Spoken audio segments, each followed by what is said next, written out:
Good morning, everyone. Hope you all are fine.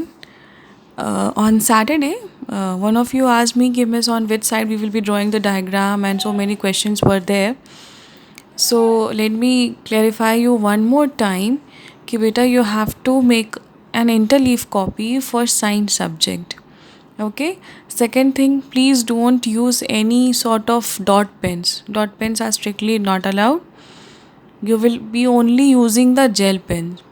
सिर्फ gel pen से ही लिखना है आपको. दूसरी बात, थर्ड थिंग इज़ दैट कि no whitener should be use. If अगर कुछ गलत हो जाता है इनकेस आपका लिखते लिखते, तो you please use an ink rubber. Ink eraser आता है ना, मिटाने के लिए इंक रबर आता है, आप उसका यूज़ करिए. Then fourth thing is that कि whiteners shouldn't be used. Then for drawing the diagrams, you will not be using the sketch pens. Only you will be using the pencil colors for coloring the diagram. No other pens, no other sketch pens, no watercolors, nothing. No tube colors, nothing. Okay, so you will be using only the pencil colors for drawing the diagram.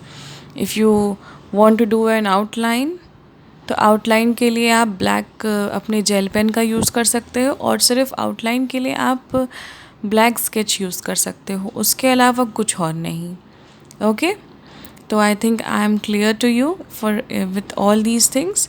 And the question and answers and that for the diagram, it's obvious that when you are writing on the right hand side, you will be drawing the diagram on the left hand side. अगर आप जब ruled आपकी copy one side है और one side plane है, तो rule side पे आप क्या करते हो, आप लिखते हो, एंड दी अदर साइड जो है वो आपकी लेफ़्ट हैंड साइड वो प्लेन साइड है. तो सपोज़ करिए कि अगर आपका आंसर ये है, अगर ये मेरी कॉपी है और इधर प्लेन साइड है, तो जहाँ पे भी आप आंसर लिखे हो एकदम ठीक उसी के सामने आपका डायग्राम होने चाहिए. अभी तो आप कुछ कुछ पिक्चर्स भी पेस्ट किए होंगे साइंटिस्ट वगैरह की, तो वो भी उस साइंटिस्ट के बारे में जहाँ पे भी आपने लिखा है उस साइंटिस्ट के सामने ही उनकी पिक्चर पेस्ट होगी. Okay, so all these things you have to do. Kindly make sure that you have done the work properly. Okay, then we will be starting today our part 2 of the same chapter, sources of food, भोजन एवं स्वास्थ्य. एक चीज़ और हम बताना चाह रहे हैं आपको कि हिंदी मीडियम का ये एक चैप्टर है और इंग्लिश मीडियम का ये 2 चैप्टर में है. मतलब हिंदी मीडियम के जो भी कंटेंट्स हैं इसमें, वो इंग्लिश मीडियम के चैप्टर्स के 2 चैप्टर्स में बांट दिए गए हैं. ठीक है, हिंदी मीडियम के इस चैप्टर में जो भी कंटेंट पाए गए हैं वो इंग्लिश मीडियम के 2 चैप्टर्स में डिवाइड कर दिए गए हैं. आधा इस चैप्टर में है, आधा नेक्स्ट चैप्टर में है. ठीक है, तो मैं अभी इस चैप्टर के अकॉर्डिंग इंग्लिश मीडियम और हिंदी मीडियम के चैप्टर में जो भी दोनों में कंटेंट में कॉमन है, जैसे मैंने अभी सेकेंड चैप्टर शुरू किया है इंग्लिश मीडियम का, सोर्सेज ऑफ फूड, तो हिंदी मीडियम के इस चैप्टर में जो भी कंटेंट कॉमन है दोनों इंग्लिश और हिंदी मीडियम में, वो मैं आपको पढ़ा रही हूँ. फिर जो नेक्स्ट चैप्टर जब इंग्लिश मीडियम का आएगा, थर्ड चैप्टर, तो आपके हिंदी मीडियम में जो चैप्टर होंगे तब मैं वो कंटेंट टॉपिक्स तब मैं वो स्टार्ट करूँगी. ओके, सबको समझ में आ गया? Now last time we have read about what is food and what are the main uses of food, importance of food क्या होती है. ये last time we have seen कि भोजन के कार्य क्या होते हैं, यूजेस ऑफ फूड क्या होते हैं. ठीक है, इतने सारे यूजेस हमने पढ़े थे कि food gives us energy, it is needed for growth, it helps to repair that body tissues, हमारे रोगों से रक्षा करता है, fight against the diseases, and also these were the main uses. Now we have to study about the sources of food. Food के कितने sources हैं. पहली बात तो सब लोग ये बात जान लीजिए कि फूड के भी सोर्स होते हैं, मतलब जो हमें खाना मिलता है तो वो भी हमें 2 सोर्सेस से मिलता है. ठीक है, 2 सोर्सेस से मिलता है. सबसे पहला सोर्स होता है plant. The food we eat are coming from some sources. The sources हैं फूड फ्रॉम प्लांट्स, यानी कि प्लांट से ही हमको फूड मिलता है. सोर्सेस को हम हिंदी में स्रोत कहते हैं, यानी कि भोजन के स्रोत. भोजन के स्रोत यानी कि भोजन हमें कौन कौन से स्रोतों द्वारा प्राप्त हो रहा है, किन किन माध्यम से हमारे मतलब हमें मिलता है. तो सबसे पहला माध्यम है फूड फ्रॉम प्लांट्स, यानी कि भोजन जो है हमें पौधों से मिल रहा है. ठीक है, भोजन हमें पौधों के द्वारा प्राप्त हो रहा है. अब पौधों के द्वारा कौन कौन सा भोजन हमें प्राप्त हो रहा है? सबसे पहला है सीरियल्स एंड पल्सेस. सीरियल्स यानी कि वीट, मेज़, बार्ली और ऐसे बहुत सारे हैं.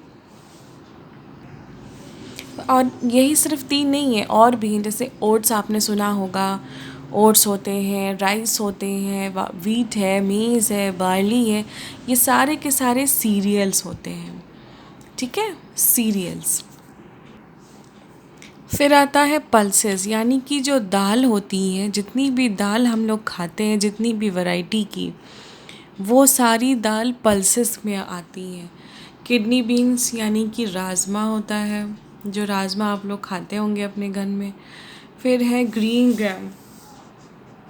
ग्रीन ग्राम यानी कि इसे कहते हैं मूंग की दाल. ठीक है, ये राजमा है और ये ग्रीन ग्राम यानी कि मूंग की दाल.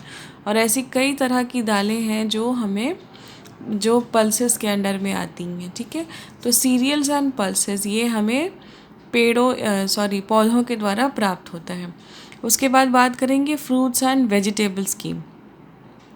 तो बाकी दाल के अलावा हम ये सारे फ्रूट्स एंड वेजिटेबल्स खाते हैं. तो फ्रूट्स एंड वेजिटेबल्स भी सिर्फ फ्रूट्स ही नहीं बल्कि वेजिटेबल्स में भी कई वैरायटी है. फ्रूट्स की अगर बात करें तो आप फ्रूट्स तो खाते ही होंगे. You must be knowing there are apple, there are oranges, there are bananas, grapes are there and so many different variety of fruits are there. Strawberry है, लीची है, मैंगो है, मतलब variety of fruits are there. Okay, तो those we get from where? Those also we are getting from the plants only ना. Oranges, lychee, guava, pineapple and all the fruits which we are eating we are getting from the plants only. ठीक है, तो वो भी एक तरह का source of food है जो हम खाते हैं. Now talking about the vegetables.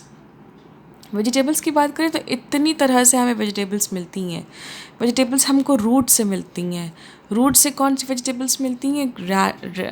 Carat, reddish, turnip, गाजर, मूली, टर्निप, ये सब हमको रूट वेजिटेबल्स. जब आप गाजर को देखे होंगे या मूली को देखे होंगे तो एक ज़मीन में से निकलती है तो उसकी बॉडी पे जड़ जैसे स्ट्रक्चर्स रहते हैं. ठीक है, जड़ जैसे स्ट्रक्चर रहता है. तो वो दैट इज़ द इसीलिए उसको कहा गया है कि रूट वेजिटेबल्स हैं. वो जड़ों उनकी भी जड़ें होती हैं. Okay, then leaf vegetables. Cabbage, अगर आपने पत्ता गोभी देखी होगी तो पत्ता गोभी क्या है? लेयर्स पे लेयर्स उसके ऊपर लीव्स लगी हैं. ठीक है, लेयर्स पे लेयर्स उसके ऊपर लीव्स लगी, तो that's why it's been called as leafy vegetables. And spinach is also there. Spinach क्या है? साग है. Then stem vegetables, potatoes and ginger. इनको स्टेम मतलब स्टेम वेजिटेबल्स मतलब ये मत सोचिएगा कि ये प्लांट के स्टेम में फलते हैं. They are found in the underground, it's true, but they are the stem vegetables. अगर अब उनको स्टेम वेजिटेबल्स क्यों कहा जाता है ये आपको आगे बताया जाएगा. वैसे थोड़ा सा बता देती हूँ कि जो प्लांट्स होते हैं, प्लांट्स के कुछ पार्ट्स मॉडिफाइड फॉर्म में हो जाते हैं. मींस मॉडिफाइड हो जाते हैं, ग्रोथ करके एडवांस हो जाते हैं. और फिर उसके बाद जो होता है जो उनको फिर स्टेम वेजिटेबल्स कहा जाता है. तब उनको स्टेम वेजिटेबल्स इसीलिए कहा जाता है क्योंकि पोटैटो अगर है, पोटैटोज़ को अगर आप कुछ दिन तक छोड़ दोगे, If you will leave them for some days, you will find that white color structures appear on them. That white color structure, उसको बर्ड कहा जाता है. बर्ड यानी कि उसकी आइज़ भी कह सकते हैं आप उसको. ठीक है. तो वो आइज़ जो होती हैं वो, अगर उसको हाफ पोटैटो को कट कर दो और फिर से ज़मीन में सो कर दो, गाड़ दो, तो it will generate a new plant again. और रूट वेजिटेबल्स इसलिए कहा जाता है कि अगर कैरेट और रेडिश को आपने देखा होगा तो आप देखेंगे कि उस पर जो रूट लाइक स्ट्रक्चर्स होते हैं, वो रूट जो होता है वो प्राइमरी रूट होता है. अब primary root, secondary root, tertiary root या tap root and fibrous root, if you haven't studied, you might have studied I think in your previous class 5th, and if you have not studied, so in the one upcoming chapter is there in your this book, science book, so you will read about the roots, types of roots in that chapter. Okay, तो अभी बस इतना जानिए कि इस पर root like structures होते हैं. ठीक है. और ये होता है कि उनको दोबारा अगर हम कट करके सो कर देंगे तो वो वापस से एक न्यू प्लांट जनरेट कर देगा. बट इसमें ऐसा सिचुएशन नहीं होती है. Then talking about the fruit vegetable. Fruit vegetables क्या होते हैं? Pumpkin and the ladies finger. Ladies finger को ओकरा भी कहा जाता है. This they are known as fruit vegetables because fruit, जैसे आपने देखा होगा कि जो फ्रूट्स होते हैं, फ्रूट्स के ज़्यादातर जो हम फ्रूट्स खाते हैं उसके अंदर सीड्स होते हैं. ज़्यादातर जितने फ्रूट्स होते हैं उसके अंदर सीड्स पाए जाते हैं. ठीक है. तो फ्रूट्स के अंदर सीड्स पाए जाते हैं, तो इसीलिए ये ऐसे वेजिटेबल्स हैं जिनके अंदर सीड्स प्रेजेंट होते हैं. यानी कि पम्पकिन अगर हो अगर, और अगर लेडीज़ फिंगर हो, जब आप इनको कट करेंगे तो बहुत सारे सीड्स इसके अंदर हमें मिलते हैं. ठीक है. तो इसीलिए they resemble much like the fruits, so they have been named as fruit vegetables. Talking about the flower vegetable, the broccoli and the cauliflower is there. आपने देखा होगा ब्रोकली को या आपने देखा होगा कॉलीफ्लावर को, तो वो फ्लावर जैसे दिखते हैं, तो इसलिए उनका नाम कह सकते हो आप कि they are the flower vegetables. Okay. तो I think now you all are clear with the sources of food, कि फूड प्लांट से जो हमें मिलता है वो कितने टाइप्स का होता है. सीरियल्स एंड पल्सेस होते हैं, फ्रूट एंड वेजिटेबल्स होते हैं. सीरियल्स एंड पल्सेस ये होते हैं, पल्सेस में सारी दाल होती हैं. फ्रूट्स आप जानते हो क्या होते हैं. और वेजिटेबल्स जो होते हैं वो इतने वैरायटी के वेजिटेबल्स होते हैं. Okay. Now next part we will proceed with the next topic in the next part in tomorrow. So thank you and have a good day.